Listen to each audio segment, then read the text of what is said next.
Hi, everyone, and welcome to Val Talks Pets, the forum for pet parents and enthusiasts alike. Having been in the pet industry for almost 10 years now, I am going to share with you issues and questions that arise as I work with pet parents on a day-to-day basis. I am not a veterinarian, but I do have certifications in canine, feline, small animal, fish and herptile, and avian health and nutrition from the University of California, Davis Extension. Hello, everyone, and welcome to this episode of Val Talks Pets. So, in keeping with my series on natural alternatives and complementary care for our pets, I'd like to explore the different types of treatments that we can get for our pets to help with their overall health, but more specifically when they need that extra care. As humans, we can venture off for a massage, or to the chiropractor, or have a Reiki session, or see a naturopath or homeopath, etc., etc. But I wonder how many people know that many of these type of treatments or modalities are available to our pets. Well, they are. So I'm going to explore some of these options, and maybe you just might find the one that could be just the ticket for your pet. As I began with natural supplements with something we are quite familiar with, I thought I would do the same and begin with chiropractic for dogs and cats. As we know, chiropractic care for humans has been around for a long time. It is estimated that chiropractic care for dogs began around 1989. According to dogwheelchairlife.com, chiropractic therapy for dogs is a natural way to treat musculoskeletal and neurological discords by manually adjusting the spinal column. The philosophy behind it says that when the spine is aligned correctly, the joints and limbs in the body move without weakness or pain, and the organs work like they should. I have a bit of personal experience with chiropractic for a dog. My Rottweiler that I had for his whole life, many years ago, started to have a limp, and of course, we didn't know why. I took him to the vet where he had x-rays and even an exploratory surgery to see if there was something wrong with his cruciate ligament. It turned out nothing was evident that would be causing the limp. The vet I had at this time was a small animal vet, but she was a very accomplished equestrian. She had a friend who was a horse vet who had ventured into chiropractic for horses, finding this to be very effective. So my vet referred me to her, thinking that perhaps chiropractic could be the answer, as the anatomy would be the same, just on a smaller scale. I went once a week to have him adjusted, and it was noticeable within 2 treatments that there was a significant difference in his walking, as the limp was less pronounced. After about 6 treatments, he was walking quite normal. So all I can say here is that, in my opinion, chiropractic for my dog at the time returned him to normal mobility. As the vet pointed out to me, big dogs especially easily can pop something out of alignment with a simple fall, so it would stand to reason that an adjustment could really help. Some of the conditions that dog chiropractors handle are weakness in limbs, accidents and injuries to the spine, limping, stiffness or unsteady gait, reluctance to move, arthritis and pain when moving or being touched. They can also look at urinary incontinence, digestive conditions, and changes in behavior. Cats, too, can benefit from chiropractic care. Considering many cats are quite the climbers and can get into some odd situations, they too can get themselves out of alignment and feel unwell. Researching a feline chiropractor in this instance will be needed. The best thing to do if you think that your dog or cat could benefit from chiropractic is to research the accredited animal chiropractors in your area. In Ontario, for example, one such accreditation is from the Veterinary Chiropractic Learning Center. This is a professional teaching organization that offers veterinary chiropractic training or veterinary spinal manipulative therapy to both veterinarians and chiropractors who have graduated from accredited schools and maintain current licenses. Now, another treatment that often goes with chiropractic is massage. Who doesn't like a good massage? I don't think I would have half the mobility I have without my monthly massage. But what about our pets? A professional pet massage, like humans, is the deliberate manipulation of skin and muscle and other soft tissue with a focus and intent. The goal is to have relaxation, relief from pain, and greater flexibility.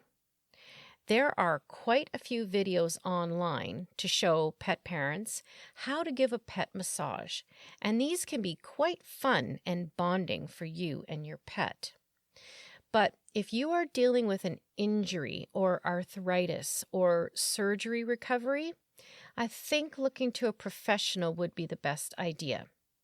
In most cases, unlike the animal chiropractic, an animal-related degree is not necessary.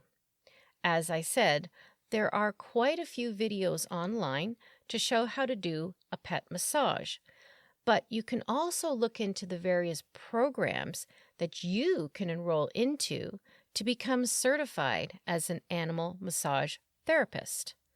I actually have a certification in equine massage, taking the course and doing the practical evaluation. So look into the different programs in your area for not only a certified practitioner, but also to see if there are any programs you would like to take. So now let's go a little deeper with treatments for pets and look at acupuncture. Acupuncture falls into the Chinese medicine therapies. According to hillspet.com, acupuncture for pets, like for humans, is an alternative medical practice that involves inserting very small needles into the skin to stimulate points on the body and produce a healing response.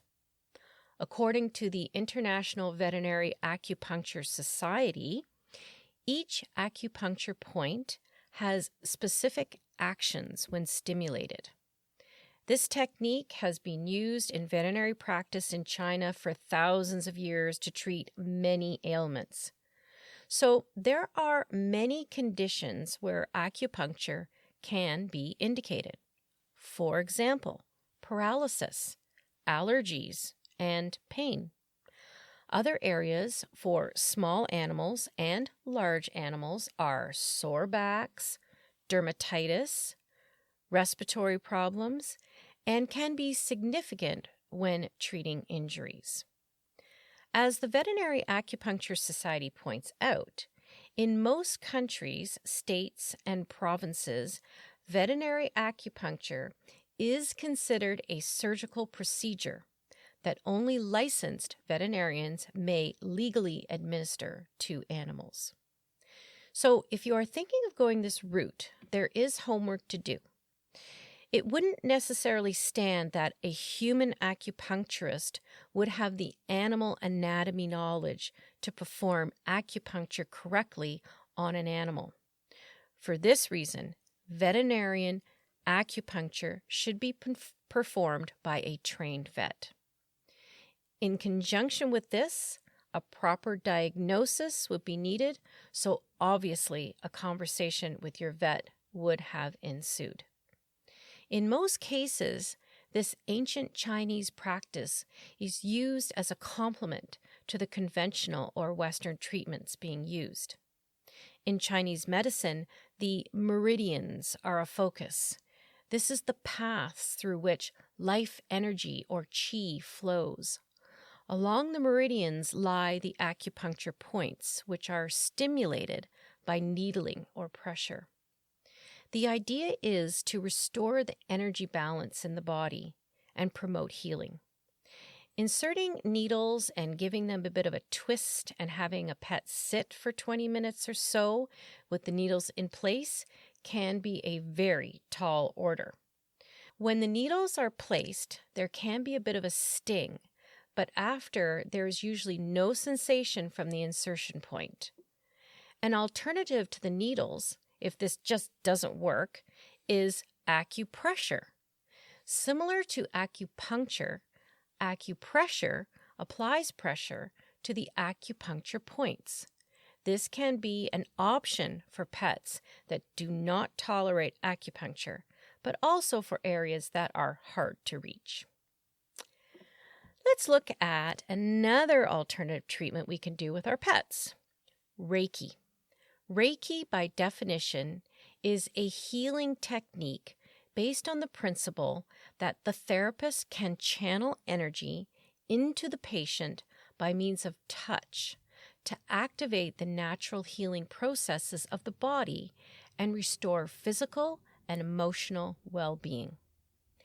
Reiki for animals can help with pain, boost the immune system, decrease healing time after surgery or illness, remove emotional or psychological blocks that are impeding physical health, reduce stress, and promote relaxation. Human Reiki sessions are usually an hour on a massage table in quiet surroundings. For animals, this is a bit different. A practitioner will sit on the floor and invite the animal to share in the Reiki session. If the dog, for example, readily approaches the practitioner, then the practitioner can move to touching the dog in a series of positions. Once the dog has taken the energy it needs, more than likely it will just get up and walk away. The session is ended. If the dog does not want to be touched, this does not mean that the session cannot take place.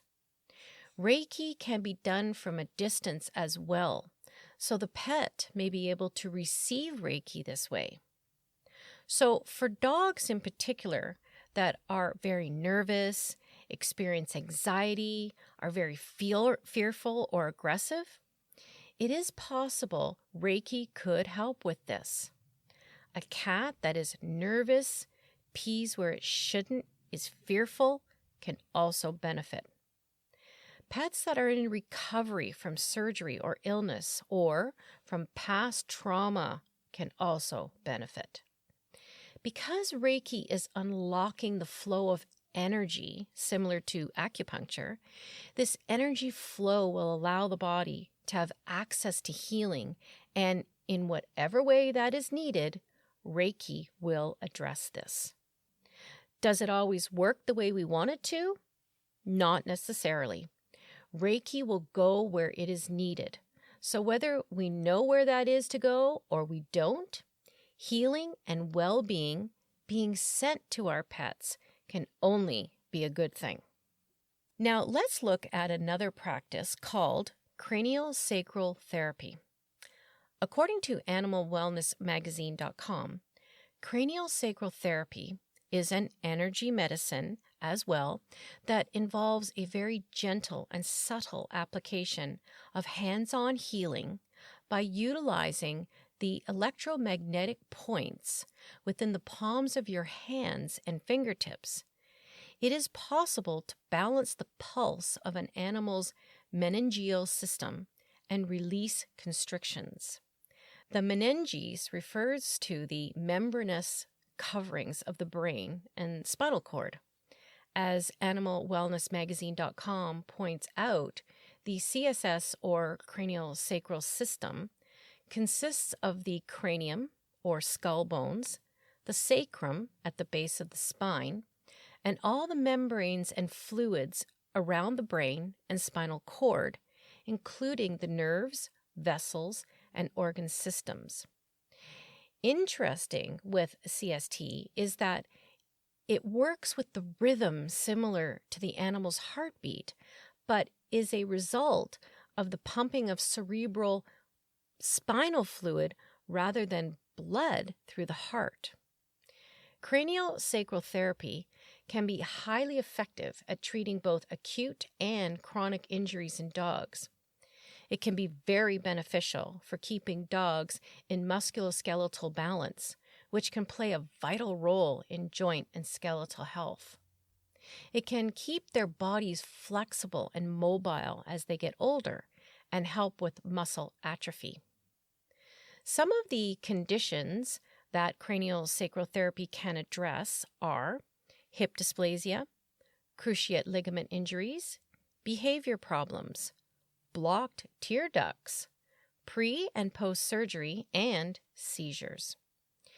Generally, a session of CST will be about 45 minutes, and generally 3 to 5 treatments can address an issue, but every case is unique, so more treatments may be warranted. Again, you would want to find a certified practitioner in this modality, someone who has completed the protocols and advanced techniques to make sure your pet is getting optimum and safe treatments. Now, I want to look at another treatment called myofascial release. Animal neuromyofascial release is a technique used on large and small animals to release and align the bodies.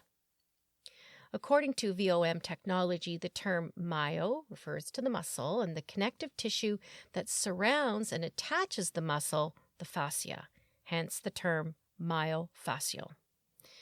This treatment can be beneficial for range of motion, recovery, improve strength and performance, and return muscles to normal function.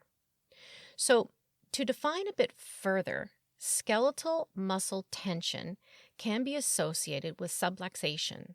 Subluxation would be described as a spinal vertebrae that is out of position to the other vertebrae, resulting in functional loss.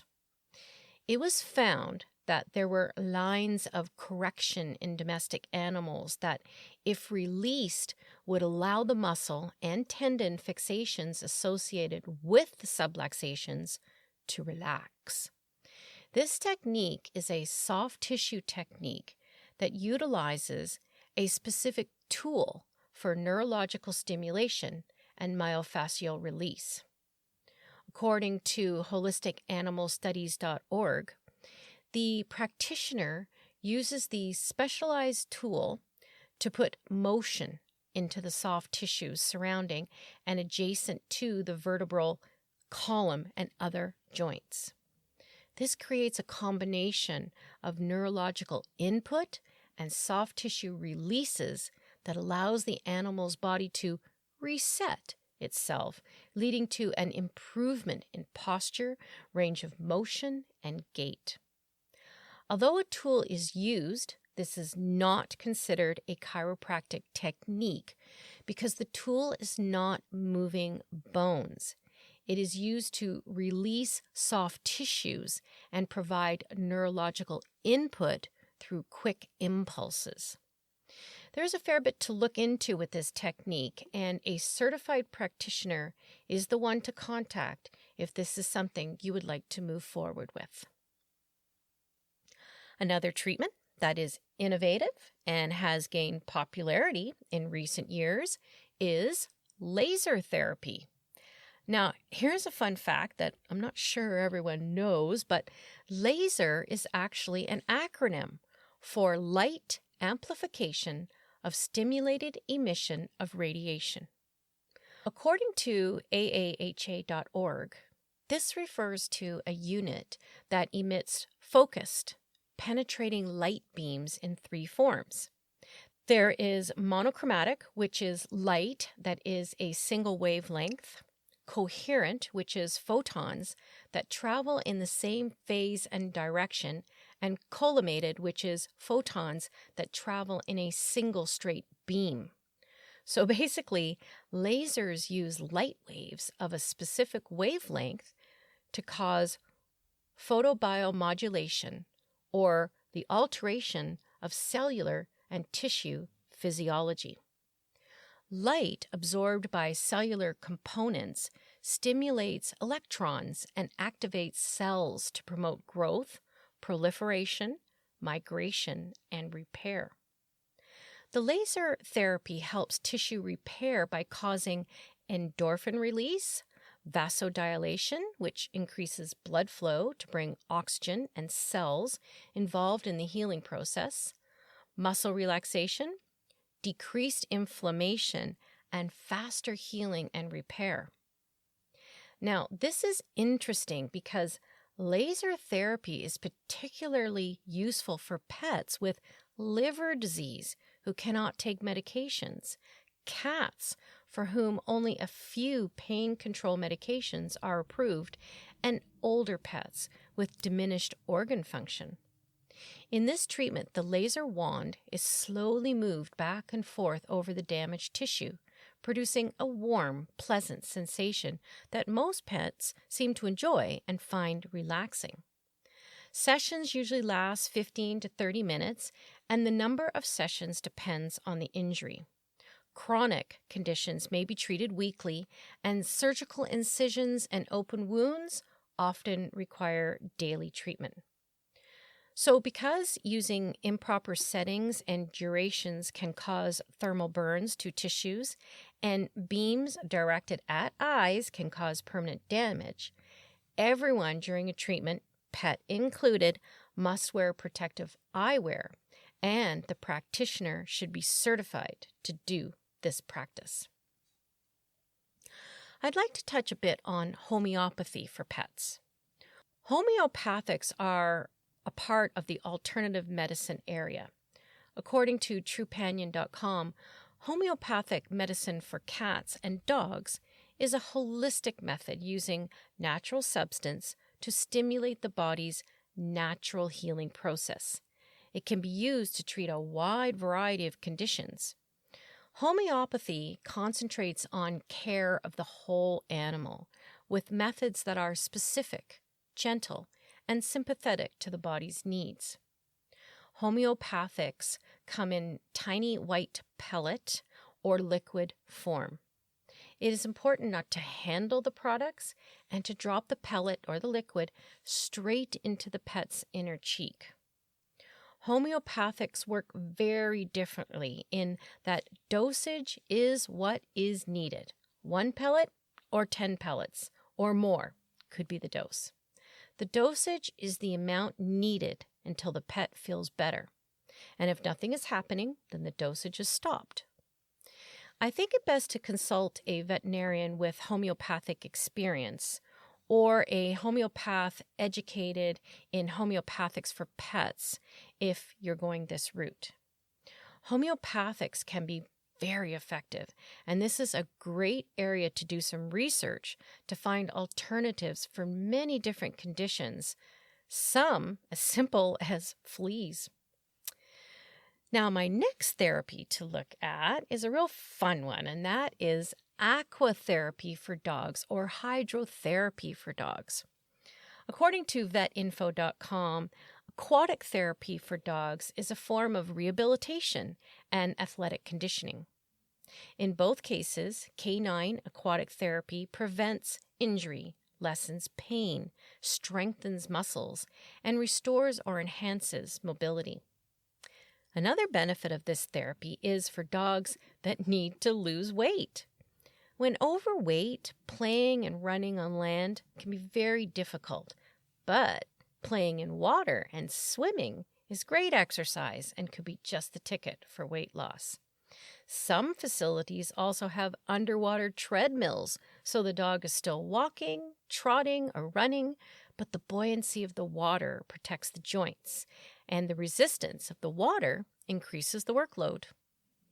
There are many different types of aquatherapy facilities for dogs, so you would have to do some research as to what is available in your area.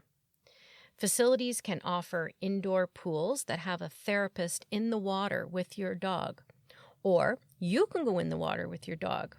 There are play pools and therapy pools and exercise pools. It's quite extensive. So If this is something that appeals, have a look at aquatherapy for your dog and what is available in your area. So let's do a recap of some of the alternative and complementary therapies available for our pets.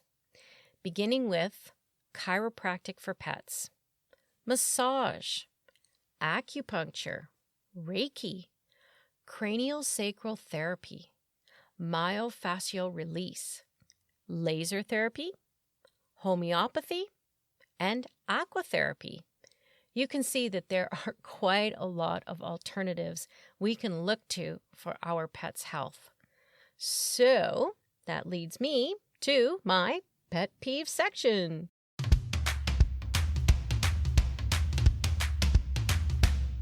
There is no doubt that pet lovers will do just about anything for their pet's well-being. There is nothing worse than watching a pet become sick or begin to succumb to different elderly afflictions. As many do, the trips to the vet become more and more frequent, and the medications pile up, as do the bills. I'm reminded of what Joanne Carr from Omega Alpha said about wishing that we could all play nice in the sandbox. And this is where looking at alternative therapies with a veterinarian that is open, or even better, certified in some of the complementary therapies, will open a whole new world for pet care. What's wrong with exploring massage or acupuncture for a pet in pain when the medications seem to be making the pet feel worse? In my books, nothing. And if looking into homeopathics or Reiki is just too out there for you, well, that's fine. But let's not roll our eyes at those who do want to try something different, because remember, they are only trying to do what is best for their pet. There may be trepidation when trying something new, and that's fine, because you know what to do. Do your homework, research, call practitioners, ask your vet, because as I say, knowing is caring. Thank you for listening to Val Talks Pets. Please remember to follow or subscribe to ensure that you never miss an episode. To really help the show, please stop by iTunes and rate and review each episode that you find interesting and helpful. And don't forget that you can also email me at val@valtalkspets.com with topics you would like me to address or with any questions you may have. Also, check out my website at valtalkspets.com and let me know what you think and what you would like to see. Thanks for caring!